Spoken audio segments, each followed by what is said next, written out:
Welcome back to another crochet tutorial with Cozy Rosie UK, and I'm excited to be sharing with you a pair of really easy to make crochet tube socks. Now, tube socks are a great way to make a pair of crochet socks without having to worry about creating a turned heel. They are literally made by making a rectangle, seaming the rectangle and sewing up the toe. But I think what really makes them special is selecting some super cute yarn. Now, this yarn has been kindly gifted to me by Hobby as part of their Socktober campaign. I am really excited to be using this. Now, you might be thinking, my goodness, Fiona, that is super fine yarn. And it is actually. It is a one weight and it is called Super Fine. The good news is that we are going to make this really beginner friendly by doubling up the yarn, working from one skein, both from the middle and the outside, to work up these socks. So we're going to create a weight of yarn that's closer to a normal size 3 DK weight yarn by working from both ends of the same ball. So if you haven't ever used this, I would highly recommend it to create some very unique colours, and it's going to be even more unique by holding it double-stranded, working from both ends of this ball. And the Silly Socks Flower Pop selection, this is a shade number 09, and it works up really beautifully. This yarn is specifically designed to use with socks, so you've got a 75% wool content and a 25% polyamide content.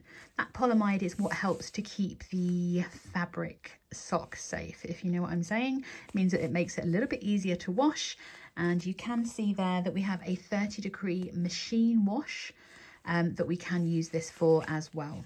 Now, depending on which size you are making will depend, of course, how much yarn that you need.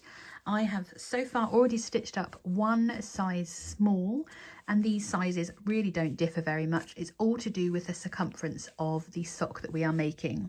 On the screen, you can see each of the sizes that the pattern has been written for, alongside the different sizing, depending where you are in the world. It'll also give you the finished rectangle size and the estimated amount of yarn required based on the Silly Socks yarn that I've used. So now the recommended hook size is a 4 to a 4.5 millimeter. I wouldn't normally use that with something so thin, but we are doubling it up, and I have created my socks using a 4 millimeter hook, and it's going to give us quite a solid fabric that's going to keep our tootsies nice and warm. So gather your materials and let's get started. Now, if you're not familiar with working from both ends of the yarn ball, you're going to have to take off your yarn band, which you know I never like to do, but in this situation we're going to have to, and we need to find the middle pull and the outer strand as well, and we're basically going to work holding them together at all times. So there's always going to be the two strands on our hook, and we're going to be using them throughout this process. It shouldn't get too twisted up. You can kind of pull forward some of the yarn that you want, but provided you don't have an excessive amount of yarn coming out of the ball, you shouldn't get in too much of a tangled mess. Even though this is quite a furry wool, there is a risk that if you get a knot, it's going to be quite hard to undo. Don't know how well that fibre shows up on screen, but it's a little bit fibrous and it could get caught up on itself. So we are going to be running both strands off of this one ball. Before I put any more off, I'm going to make my slip knot and place that onto my hook, making sure that I've got both loops of colour in my slip knot. I'm going to make sure that I pull out a little bit of yarn, both from the middle of the ball and from the other side, keeping them at similar lengths. And then we are ready to start our beginning chain. Now, the stitch that we're using is a chevron stitch, a nice basic chevron stitch, and it does have an easy stitch multiple to adjust. So if you wanted to make your tube socks a little bit longer so that you can fold over and create a deeper cuff, you can just add on another of the multiple and it will make the sock finished longer. So the stitch multiple is 10 chains plus 4, and that's for the stitch pattern. You just do multiples of 10, and then we're going to add on those extra 4 chains to make our beginning stitch. Once you've made your slip knot and placed it onto your hook, we are going to begin by making a chain of 63. So we just yarn over and pull through 63 times. it's really important that you make sure you're maintaining both loops of both strands on your hook at all times. So it seems like a really long chain, but we have to account for the part of the sock that is used to go over our heel. For the remainder of row 1, we're going to start by working into our 4th chain. So remembering this loop doesn't count, we have 1, 2, 3, 4. We're going to yarn over the hook and we're going to be working a UK treble crochet, the same as a US double crochet, into that 4th chain from hook. So we yarn over the hook and insert, yarn over, bring a loop up, yarn over, pull through 2, yarn over and pull through 2. Now this skipped chain 3 at the beginning does count as our first double crochet from the beginning of the row. We are then going to work 1 double crochet into each of the next 3. So we yarn over and insert, yarn over to bring that loop up, pull through 2, pull through 2, so that was number 1.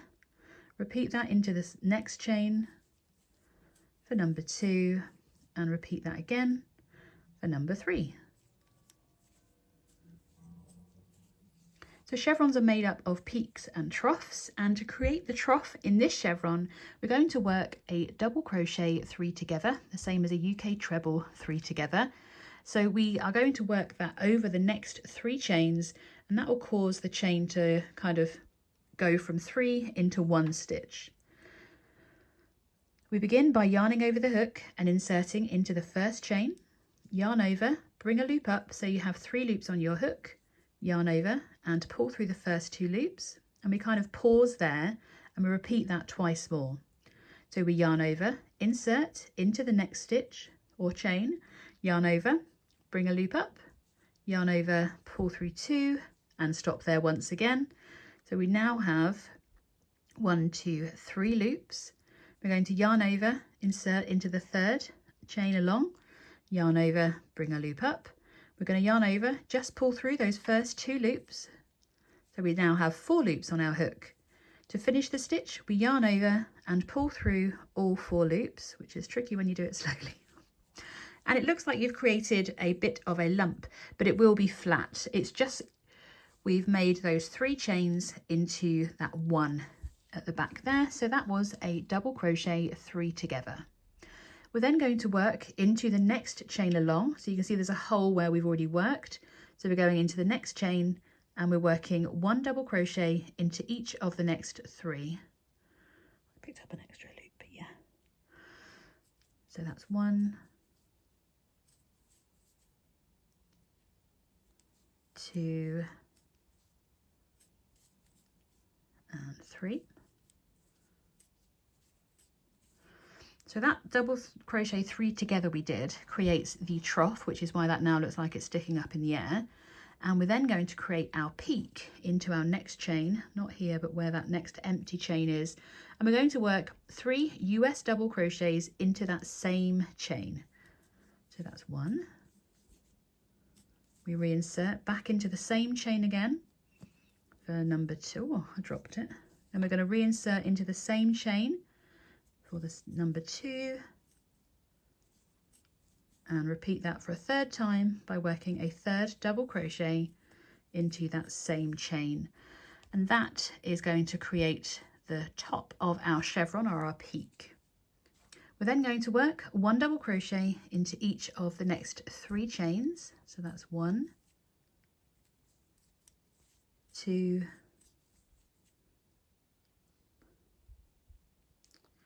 and 3,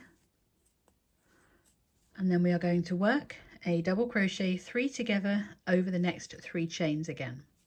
So we yarn over, insert into the first one, bring our loop up, pull through those first 2 loops, we pause there, insert, bring our loop up, pull through the first 2 loops again, then for a 3rd time we insert, bring our loop up, pull through the first 2 loops before we yarn over and pull through all 4 loops.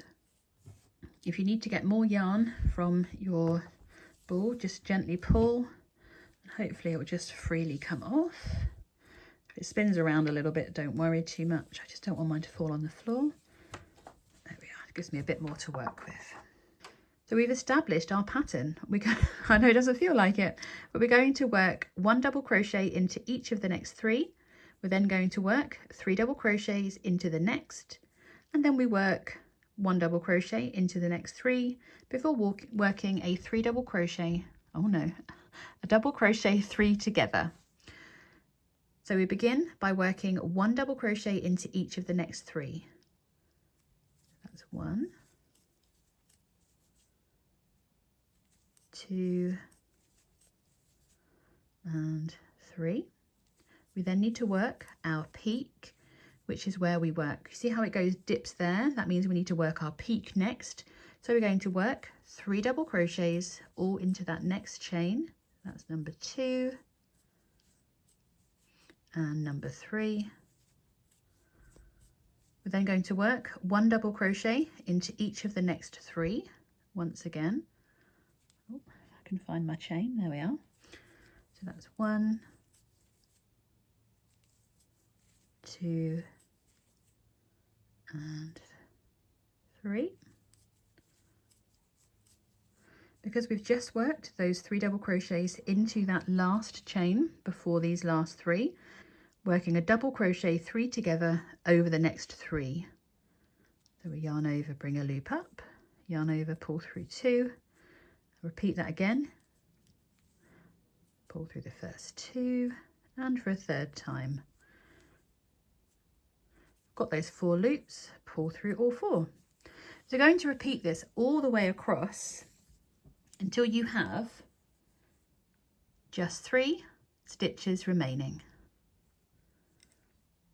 So continue to repeat that across, working 1 double crochet into the next 3, working 3 double crochets to create your peak, all into the same chain, working 1 double crochet into the next 3 before working a double crochet 3 together over the last 3. And that makes your pattern repeat up, and it should look nice and wavy like that. So continue across and I'll meet you to work those last few stitches together.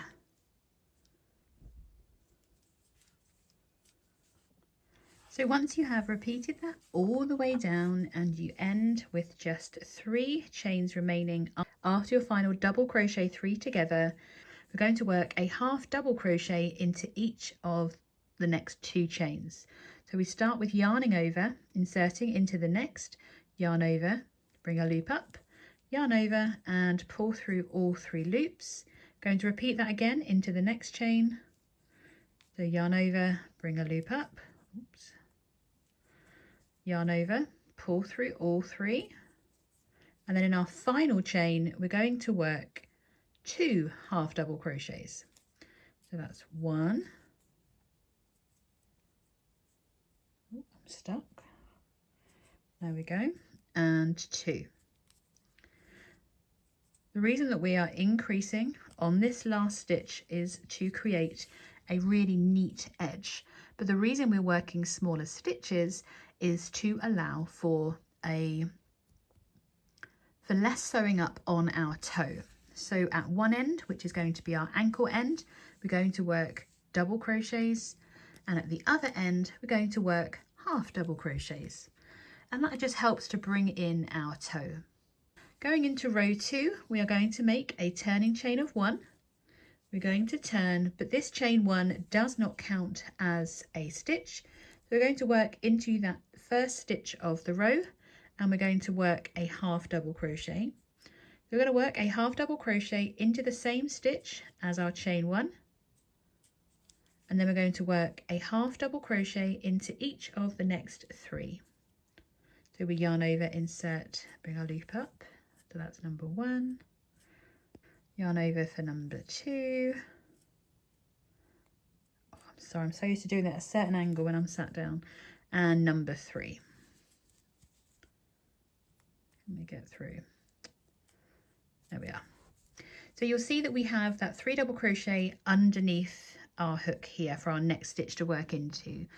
But instead of working a double crochet 3 together over the next 2 stitches, we're simply going to work a double crochet 2 together. That's to help us not decrease too many stitches.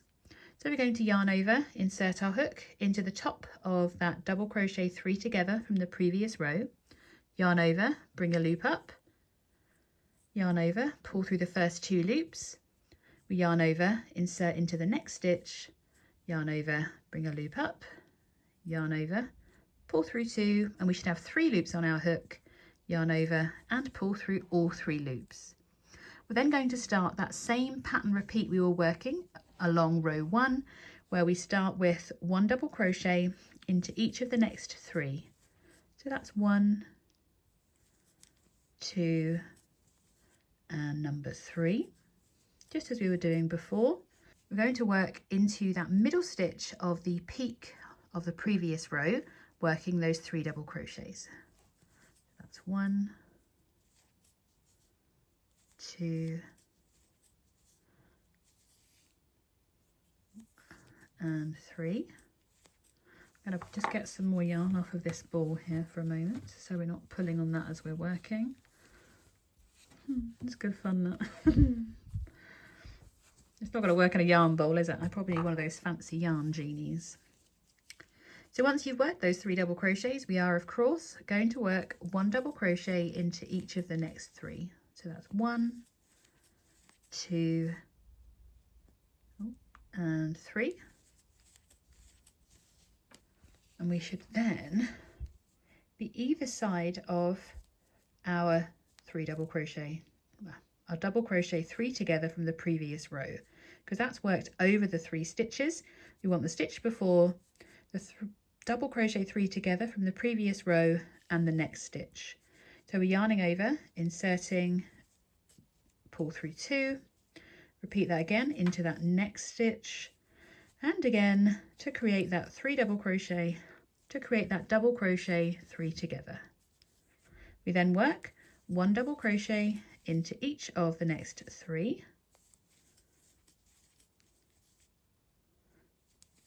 and we are back to the top of our peak once again. This is going to really help build upon the peaks of the troughs we've previously created. This side, or this end here, is for our toes, so it is going to be smaller. And we're going to repeat the same stitch pattern all the way across. We'll end with our double crochet 3 together, and then I'm going to meet you when you have those 4 stitches remaining and your turning chain. So continue to work your chevron all the way across. Just checking I'm working into that middle stitch, and I will meet you ready to work those last few stitches together at the end of row 2. So once you've worked all the way across to those last remaining 4 stitches, we are going to work 1 double crochet into each of the next 3.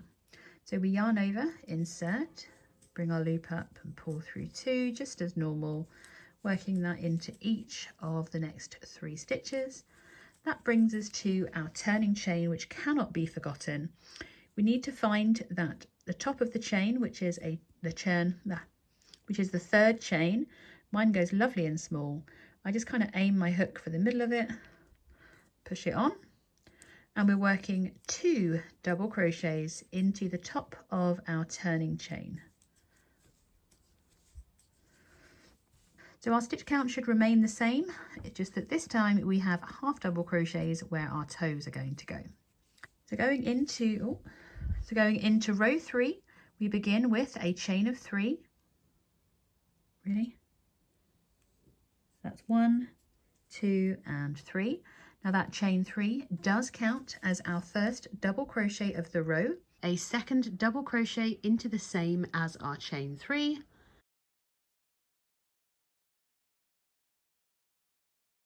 We're then going to work 1 double crochet into each of the next 3.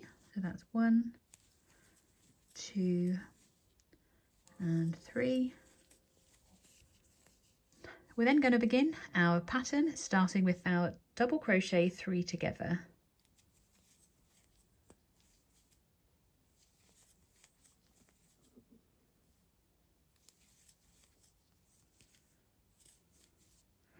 And then of course we can just continue on with our normal pattern repeat for the chevron. So we work 1 double crochet into each of the next 3. That should bring us up to the middle of the peak from our previous row, and that's where we're working those 3 double crochets. So that's 1, 2 and 3. Oops, runaway ball there. We're then going to work 1 double crochet into each of the next 3 again. Oops, that's 1, 2 and 3.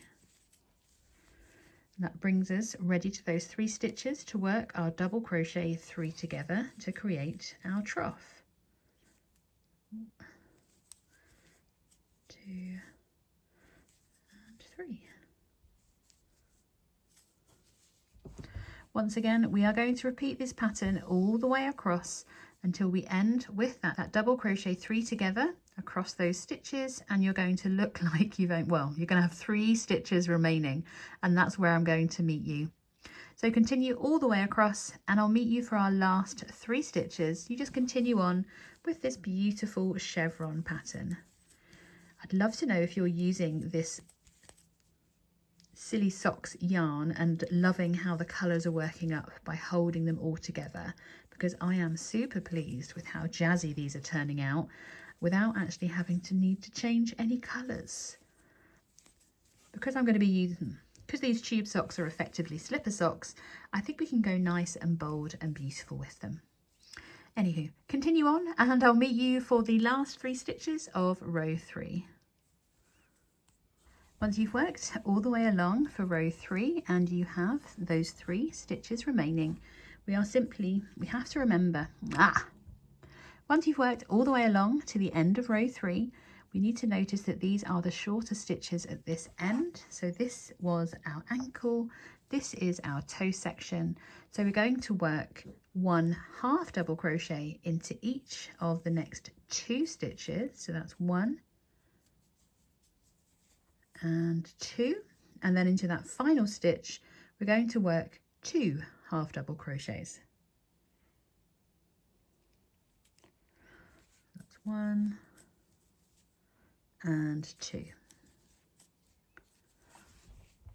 That is our pattern repeat, and we are simply going to be repeating rows 2 to 3 to create a rectangle that we are going to seam. We're looking to achieve a rectangle for, now it'll be easier for me to show you once we've made a bit more of this where to measure it, but you have to measure it from kind of the middle of your rectangle. There's no point, we can measure this end, but we can't measure at the toe end because obviously that's a lot narrower than this end, which is exactly what we want, because that is going to help us not have to create too much bulk at our toes and keep these lovely tube socks nice and comfortable. On the screen you'll find a list of the estimated number of rows depending on which size you are making.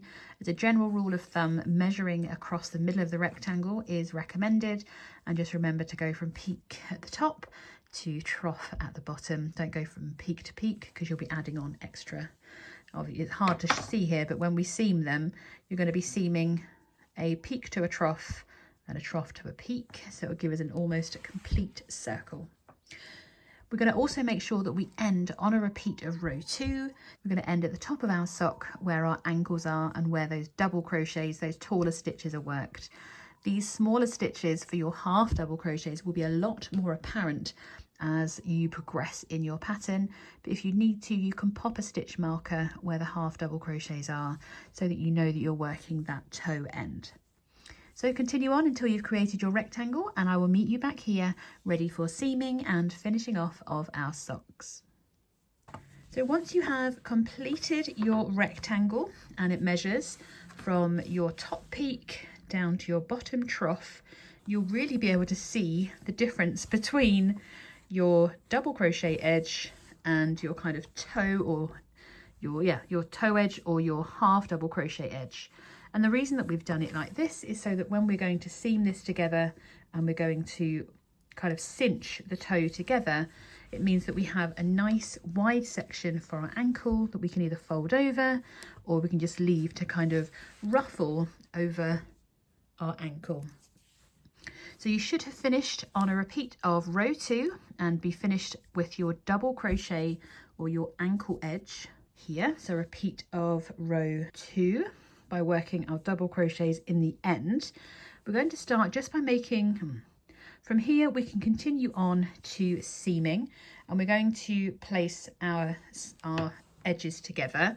So to start, we're going to make a chain of 1, and I am going to turn and fold my sock together. And the reason that I'm doing this is, for me, this is the wrong side of my sock, and I want my seam to go on the inside. Now, because obviously they're just a tube sock, the way that I'm going to wear my sock is that the seam is going to run down the side, and obviously I've got my left sock, and then I can put the seam on the other sock so they don't irritate the sole of my feet. So once you've made your chain 1, we're going to work with the beginning chain facing us. So that will be the wrong side. And I'm just going to slip stitch through both sides to join them together. So we're going to be working through the beginning chain, and then we're joining to that first stitch on the other side of our slipper. And we're just pulling through both sides and then slip stitching through the loop on our hook. And again, we're finding the beginning chain and then the next unworked stitch on the other side and just slip stitching together. We're just going to repeat this all the way down, working through the stitches. But what we need to take care of is where we have those decreases, or the double crochet 3 together, that we are working into the right number of stitches. So you can see that this is creating a slip stitch seam, but when we, pull it up a little bit, when we turn our sock the other way out, the seam won't be anywhere near as obvious. So where we have our double crochet 3 together, we're just going to slip stitch into that and then keep working down into the next stitch. Am I in the same one there? Oh, I can't see through my camera. There we go. Because each row has the same number of stitches, we don't have to worry about working through different stitches. We just have to marry up the stitches as we go down. We just have to make sure we're not working back through a stitch that's already been joined. So we're going to repeat this slip stitch join all the way down to our beginning knot, and then we're going to fasten off with a long tail. So continue slip stitching all the way down, and I'll meet you ready to finish off our sock and cinch our toes.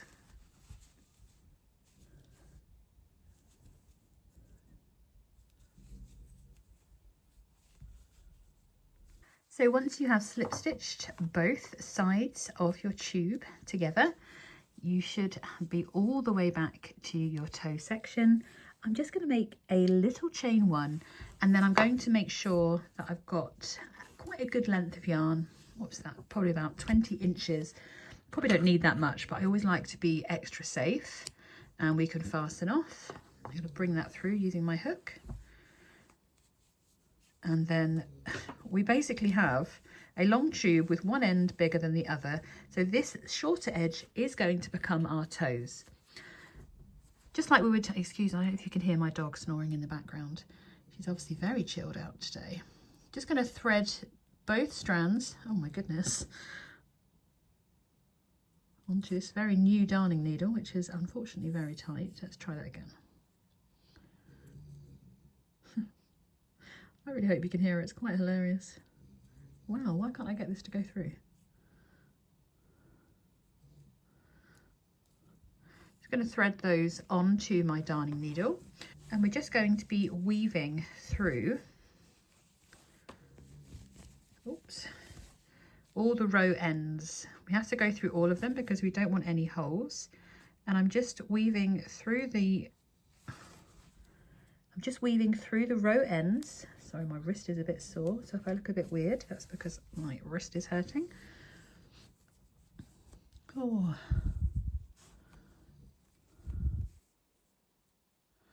Oh, ends, seriously.